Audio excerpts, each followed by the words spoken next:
কুসুম দোলা কুসুম দোলা। টুলু, যদি কোনো খোঁজ পাও তাহলে আমাকে একবার জানিও। আর যদি কোনো রকম কোনো সাহায্যের প্রয়োজন হয় কোনোভাবে, জানি এখানে আমার কিছুই করার নেই, তবু যদি মনে হয় আমাকে একবার ফোন করো। পিসিমণি ভালো আছেন? আমি তো ভেবেছিলাম তোমার পিসিমণিকে নিয়ে একবার তোমাদের বাড়িতে যাব, দেখিয়ে আনবো।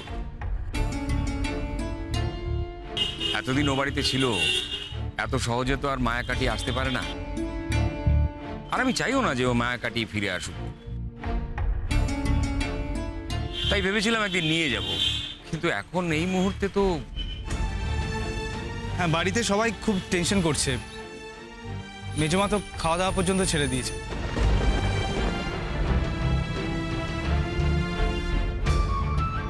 দাদাভাই 24 ঘন্টা সময় নিয়েছে। দাদাভাই বলেছে মানে যাদের সাথে ওদের লড়াই, এই লড়াইটা 24 ঘন্টার মধ্যে শেষ করে দেবে।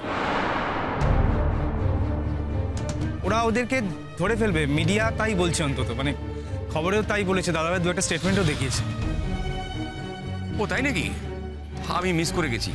কখন, কবে? কাল রাতে।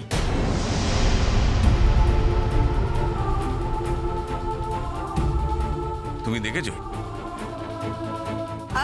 দেখেছি মানে কাল আমি রাতে যখন টিভি চালিয়েছিলাম, ওই চ্যানেল সার্ফ করতে করতে চোখে পড়ে গেছে।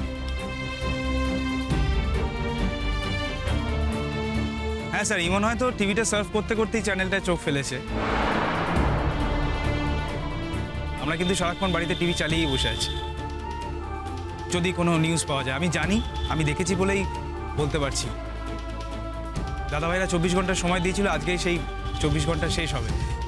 এখন যে কোনো মুহূর্তে যা খুশি হতে পারে। আমরা প্রত্যেকে তাই প্রচণ্ড টেনসড।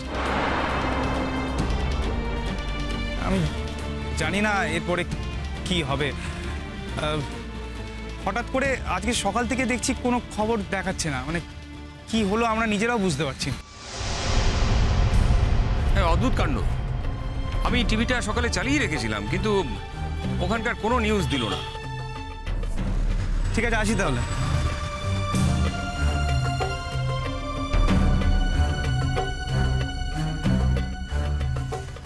এখন তো ভাগ্যের হাতে নিজেদের ছেড়ে দিয়ে বসে থাকা ছাড়া অন্য কোনো উপায় নেই। কিছু করারও নেই, শুধু এটুকুই প্রে করা যে দাদাভাই পুরো কাজটা সাকসেসফুলি করে বাড়িতে ফিরে আসো। ইমন, তুমি ফেরত যাবে কি না এটা সম্পূর্ণ তোমার সিদ্ধান্ত।